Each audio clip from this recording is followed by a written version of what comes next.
اگر کسی امام سے کوئی شخص ناراض ہو تو کیا اس امام کے پیچھے نماز نہیں ہوتی؟ کیا فرماتے ہیں علماء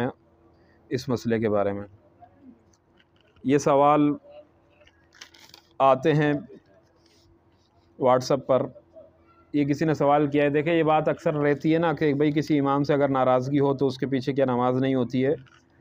اور اکثر لوگ اس پہ آپ نے سنا بھی ہوگا، اکثر لوگ مسائل بتاتے ہیں، اکثر مولوی بھی جو ہے مسائل بتاتے ہیں کہ جس امام سے جو ہے نا ناراضگی ہوگی اس کے پیچھے نماز نہیں ہوگی۔ کوئی بڑھ کے یہ کہتا ہے کہ اگر ایک امام سے آپ ناراض ہو، اس امام کے پیچھے آپ نے نماز پڑھی تو پوری جماعت کی نماز نہیں ہوگی۔ ایسی باتیں کرتے ہیں، اکثر ہم نے خود بھی سنا ہے۔ اکثر کہتے ہیں کہ جو امام سے آپ ناراض ہو اس کے پیچھے نماز پڑھو گے تو آپ کی نماز نہیں ہوگی، اور بعض یہ کہتے ہیں کہ اگر آپ نے نماز پڑھ لی تو پوری کی پوری مسجد کی نماز نہیں ہوگی۔ تو یہ بالکل غلط بات ہے، بالکل ہی غلط بات ہے۔ فقہا نے باقاعدہ فتاویٰ کے اندر لکھا ہے، اردو فتاویٰ میں بھی موجود ہے، فتاویٰ دارالعلوم دیوبند کے اندر بھی موجود ہے، اور فتاویٰ بن الٹاؤن کے فتاویٰ میں بھی موجود ہے۔ اگر امام سے ناراضگی ہے اور ناراضگی جو ہے وہ صرف اور صرف اپنی ذاتی کسی سبب کی وجہ سے ہے تو اس کے پیچھے نماز ہو جاتی ہے۔ ہاں، ناراضگی رکھنے والا گناہگار ہوگا، ناراضگی رکھنے والا گناہگار ہوگا، اس کو ناراضگی نہیں رکھنا چاہیے۔ ہاں، اگر کسی امام کے اندر شرعی کمزوری ہو، سنت کی پیروی نہ کرتا ہو، اور پھر اس سے کوئی مقتدی ناراض ہو اس بات پر، تو ایسے امام کے پیچھے نماز پڑھنا مکروہ تحریمی ہے، مکروہ ہے، کراہیت ہے اس کے اندر۔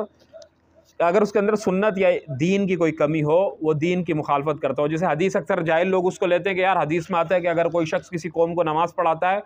اور اس سے وہ لوگ ناراض ہیں تو ایسے امام کے اوپر پھر اللہ کی لعنت برستی ہے۔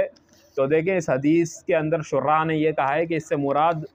ایسا امام ہے کہ جس امام کے اندر کوئی شرعی کمزوری ہو، یعنی سنت کی پاسداری نہ ہو اور دین کے اندر کمزور ہو، وہ پھر نماز بھی پڑھاتا رہے ڈھیٹ بن کر، عقیدے کا صحیح نہ ہو، بدعتوں میں مبتلا ہو، لوگ کہہ رہے ہیں چلا جا وہ ڈھیٹ ہو کے نماز پڑھا رہا ہے اور لوگ ناراض ہیں، تو ایسا امام پھر لعنت کا مستحق ہوتا ہے، اس پر پھر لعنت ہوتی ہے، یہ حدیث میں آیا۔ لیکن عقیدہ وغیرہ،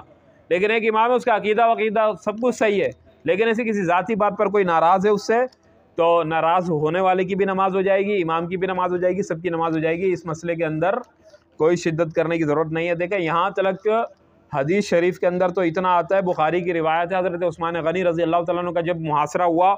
حضرت عثمان غنی کو جن لوگوں نے گھیرا تھا، محاصرہ کیا تو سارے کے سارے باغی تھے، اور باغی کا جو حکم ہوتا ہے نا شریعت کے اندر بہت ہی،